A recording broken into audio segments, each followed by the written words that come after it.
Hello, everyone. Welcome to this week's podcast. I am Chad Owen, and yes, I do announce this every time because we do have new listeners all the time. We do. And so I've been doing this for 17 plus years. I love the business I'm in. I've been able to write tons. I don't even know, what am I at this year? Do you have any idea what I'm at this year? I do. I have an idea right here, but keep talking for a second. Because I am curious. It's at the point now. I think last week I did a little over 800,000, and I just lose track of it because literally it doesn't matter what I did the week before. I'm still running appointments and I'm still trying to do the best for each of the clients. And some weeks it's a $50,000 week, and some weeks it's a $2 million week. So when we get to do what we do in this business, right, we never have to worry about any sort of downside. I mean, we're getting ready to take a pretty long trip, and I'm not once during that entire trip going to worry about if the stock market's crashing or something. But what am I at this year? Yeah, you're over 7 million for the year this year. Since 7 million what? Oh gosh. I mean, I want to see more. 7.2. 7.2. Do you know? See, I got to count everything. Do you know how hard it is to get that 0.2? Oh, I believe it. Oh man! And over 210 since 2008. 210 million. Since 2008. I like that. As a solo independent agent doing every bit of the process yourself, that's pretty solid, Chad. I feel pretty tired doing that. I am really craving Chick-fil-A right now. Well, you should get some. I should. It doesn't help that you guys brought in a truckload of Chick-fil-A today and nobody ordered me anything. It's at least once a week. But anyway, at least once a day. Yeah. Okay, so what are we talking about today other than Chick-fil-A and those juicy chicken nuggets with that Chick-fil-A sauce? Somebody's going to end up going through the drive-thru that's listening to this. So you're going to strike an appetite that's with true, somebody. because we have so many people that listen to us in their car, and they're going to go, oh, we're going to take a Chick-fil-A along the way. Okay. I want to talk about what sells for agents when they're gone. Advisors, agents, whatever it may be. And I want to share a story real quick, if I may. You may. Is this one of those really long stories that could have taken a fraction of the time to tell? Or are you going to be to I'll the try point? and be to the point. Yeah, let's be to the point on this one. We call it a leave behind kit. Yes. Right? Because it's a folder, it's a kit that you are leaving behind with your client, right? Yeah. That's what you leave behind, does the selling for you when you're gone. Correct. It's interesting to me because we have advisors that listen. You work with advisors. You help train. I mean, there's so much that goes on. I mean, between us and advisors and us and insurance only guys, agents, right? What's funny to me is that while you are an insurance only agent, right? You specialize in safe money. I mean, that is your niche. That's your specialty. The leave behind kit was actually inspired by an advisor. If I recall the story correctly, when you were explaining to me how this came about, you were very early on in your kind of annuity sales journey, and you came across a client, had a broker, had an advisor, and they had this nice leave behind kit, folder, and all this stuff. And at the time, you didn't have anything. I had a black folder that I bought from Office Max, and then I printed out a sticker with my information on it. And I stuck it to it, and I stapled my business card to that. I go and I see, I think it was ING, which you can tell that was a while ago, ING and Vanguard, I think. I can't remember exactly. And their folders were nice. Yeah. And I'm sitting there going, I don't have a chance. I mean, I know more. In this situation, my product was better.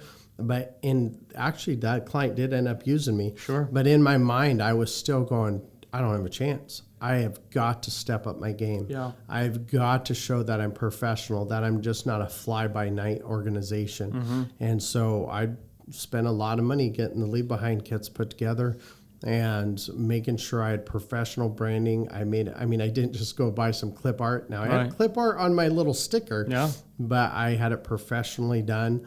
I spent, I think my leave behind kits range from $20 to $30 per kit, and that's whether they buy or not. I just leave that with them.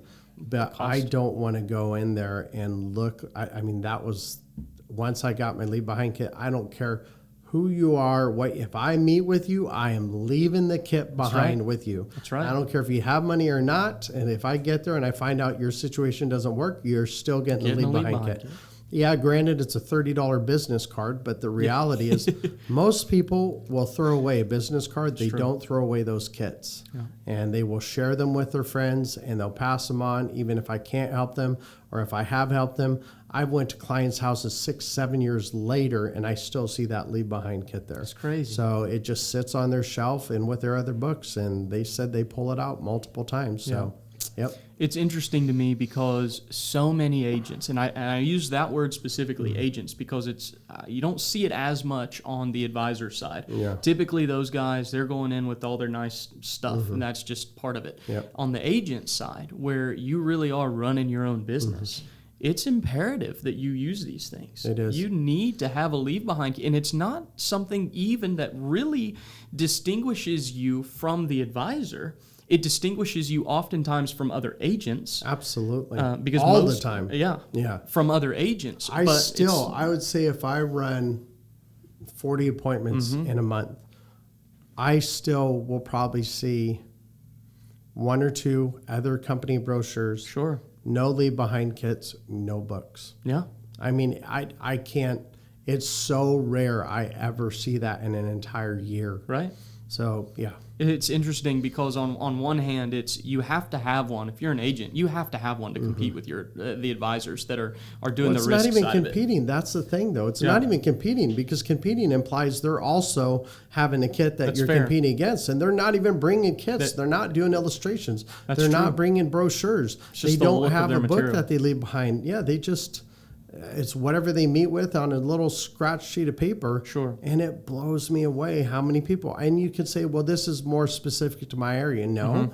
I've been in Denver, Colorado Springs, northern Colorado. I've been all throughout Texas. Right. It's the same thing I run into everywhere. I've been in Pennsylvania, Virginia, Oklahoma, New Mexico, Arizona. I mean, I've ran appointments in all these areas, and I run into the same Louisiana. I mean, I've been everywhere. And it's rare. It's so for an rare. agent to use a leave behind kit, it's rare. It's common if you're an advisor. Yeah. It's if you're a life only agent, that's a rarity. Correct. So you have to have it to compete with the brokers, and it actually distinguishes you from other agents. So it's it's a no brainer. You get a leave behind kit if you don't have one. Now I want to talk about what do you put in it. What do you put in the leave behind? We don't have to get into specific documents, but types of things. Documents that pertain to the current market conditions, and then historical market conditions. Sure. I still have articles from 2008, 2009. Why? There's an article that I have now. If you're part of our organization, we have all that you can just print out.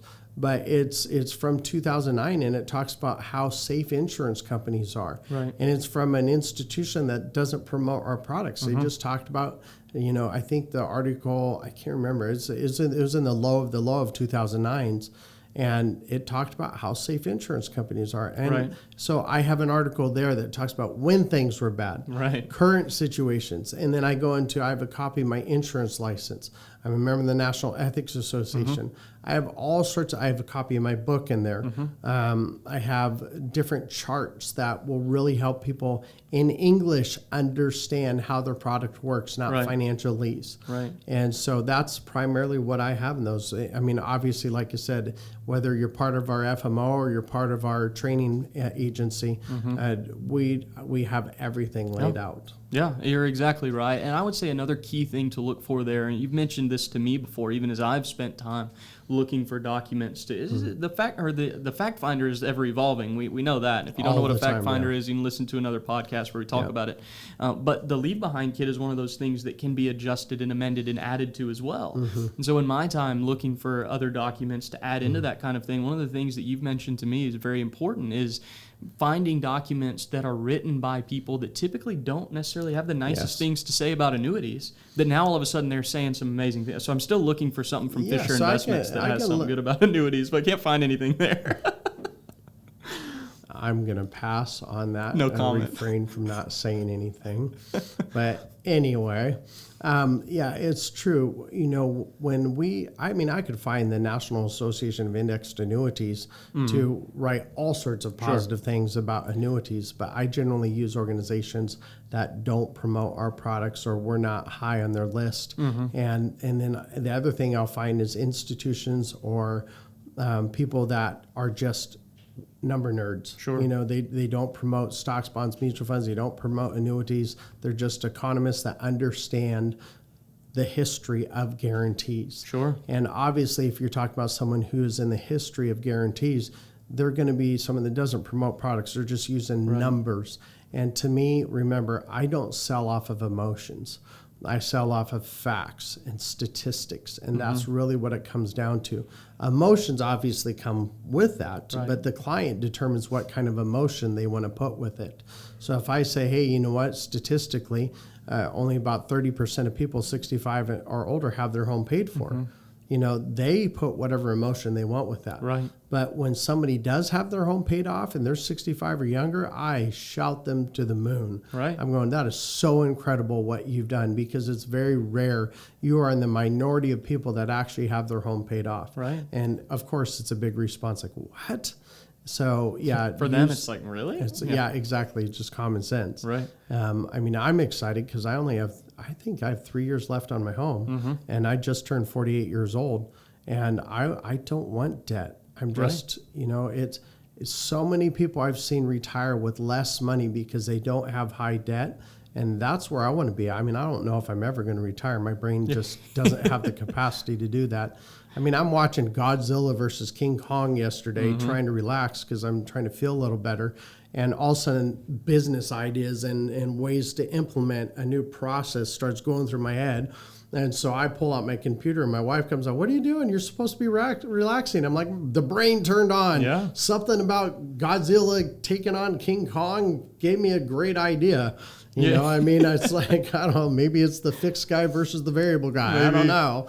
Which is Godzilla, which is King Kong? Well, Godzilla clearly won, but that, oops, sorry, spoiler alert. So, but yeah, so, always use your facts, but that leave behind kit allows information to be presented that's for you or for them while you're gone. Absolutely. So illustrations go in there, product information, everything that's necessary for them to build their case for or against the annuity. Absolutely. And like I said, people can build their case against annuity. Absolutely. Guess what? I don't care. It's their money. It's their decision. It's not my money. So if they don't see the benefit, that's okay. Right. I don't get, I rarely get emotionally bought in anything. People have often said I'm kind of like a duck. I have multiple layers where, you throw water in a duck, it just rolls right off. Yeah. And we were in Jackson Hole, Wyoming. We went up to Yellowstone, and it was negative 32 degrees. And guess what? There's dumb little ducks swimming in that water right there. And it doesn't bother them. Why? Because they're insulated, and they don't allow outside environment to bother them. So to me, that Safe Money Kit is basically it's outside environment, but they determine how they want it to affect them. They determine what it does for them, but you got to have those kits. Absolutely, you got to. And I love it because you can mix in articles and graphics, documents and pictures. You can mix all kinds of stuff to contribute and kind of actually speak to a bunch of different types of people that learn different ways. Here's one question I have for you, because I've been talking with agents about the Leave Behind Kit lately a lot. And one of the things that I'm coming across is agents feeling like their clients are not actually opening the Leave Behind Kit. Do you feel like your clients actually read it? That's a great point. Why does it matter? You did your due diligence, but do you go? I always go over the kit with them. Sure. So this is what we have there. You kind of line if it out. If they want to open it or not, that's fine. What if they choose to open it 2 years down the road and they go, oh man, yeah, this is why I did it. It doesn't matter. The point is you presented the information. I just went to go and get an eye exam today. Did I read every little thing on that? No. No, if they would have came at me with a fork into my eyeball, I might have said something. But you know what? I didn't read all the disclosures and everything that. I just trusted that the doctor knows what they're doing. So don't get all worked up and caught up in the idea of your clients not actually doing it. It's a $20, $30 expense if you print them out really nicely. But at the end of the day, it's a worthy expense. So what cost you more? To spend $350 on a lead and not get the sale because you didn't present the right material, or spend an extra $30 for the kit that helps you take care of the $300 lead. Absolutely. Yeah, you Sorry, get got the a little sale. sarcastic there. I mean, yeah, do what you need to do to set yourself apart, because Don't that's be what people cheap. are looking for. Yeah, Don't be cheap. I mean, I know this is harsh, and well, I'm just barely getting by. No, don't buy Starbucks for a week and then you can pay for one kit. Yeah. Actually, take that. Don't buy Starbucks for 2 days and you can pay for that kit. Right. God, I can't believe how Tell your expensive money coffee- what to Yeah, do. tell If your you're- money if you're or- strapped, you need or to- we'll tell you what to do. Yeah, Absolutely. Okay, guys. Leave behind kit. Get a leave behind kit every time. So I hope this helps you. Have a great day and happy selling.